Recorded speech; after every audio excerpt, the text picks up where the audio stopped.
Absalom was the third son of King David, known for his extraordinary beauty and charm. From the sole of his foot to the crown of his head, the Bible says, there was no blemish in him.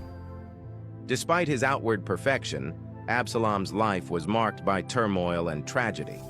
The story begins with a horrific act within David's household. Amnon, David's eldest son and heir to the throne, became infatuated with his half-sister Tamar, Absalom's full sister. Amnon deceived Tamar, lured her into his chamber, and assaulted her. Tamar was left humiliated and desolate. Absalom, enraged by the crime, took his devastated sister into his home and waited for his father, King David, to take action.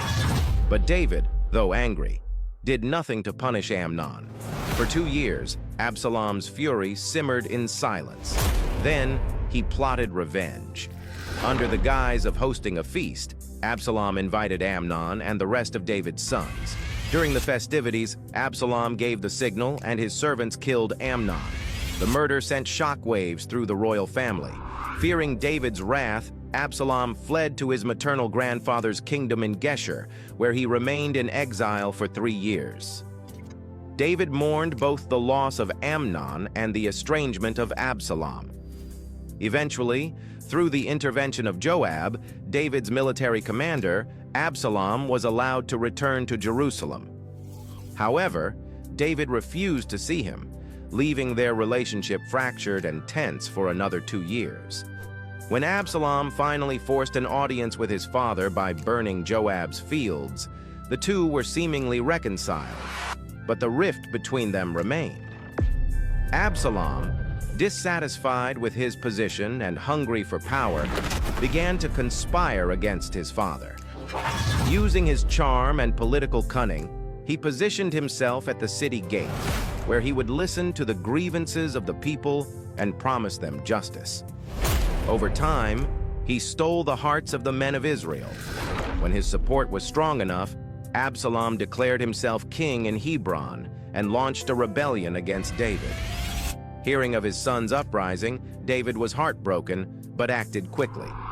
He fled Jerusalem with his loyal followers to avoid bloodshed in the city, leaving Absalom to seize the throne. David's retreat was filled with anguish, humiliation, and the sting of betrayal. Absalom entered Jerusalem as the new king and committed acts that further alienated him from his father, including publicly taking David's concubines, a symbolic act meant to assert his dominance. Meanwhile, David regrouped and planned his counterattack. The two sides met in a decisive battle in the forest of Ephraim. Though Absalom's forces were numerous, David's seasoned troops prevailed. During the battle, Absalom's fate was sealed in a bizarre and tragic way. As he fled on his mule, his long, thick hair, once a symbol of his beauty and pride, became entangled in the branches of a great oak tree.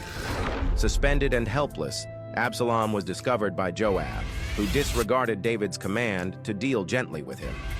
Joab and his men killed Absalom as he hung defenseless.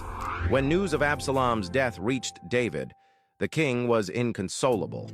His grief poured out in one of the most heartrending cries in the Bible.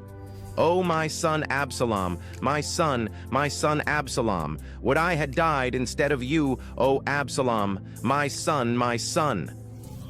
Despite his rebellion and betrayal, David's love for Absalom endured to the very end.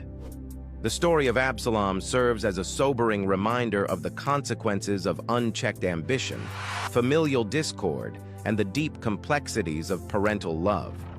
It's a tale as much about human weakness as it is about enduring love and heartbreak.